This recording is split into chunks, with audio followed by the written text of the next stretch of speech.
मैं बिहालियां भी बोलियां पा पर मां पाऊं बोली मां दी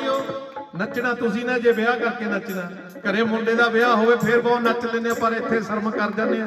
कदे हां करके कदे हां करके कदे हूं करके कदे हूं करके उला दे दादी दा जयकारा ऊंची बात करके दादी दा जयकारा ऊंची बात करके उला दे दादी दा जयकारा ऊंची बात करके दादी दा जयकारा ऊंची बात करके कदे हां करके कदे हूं करके कदे हूं करके कदे दादी दा जयकारा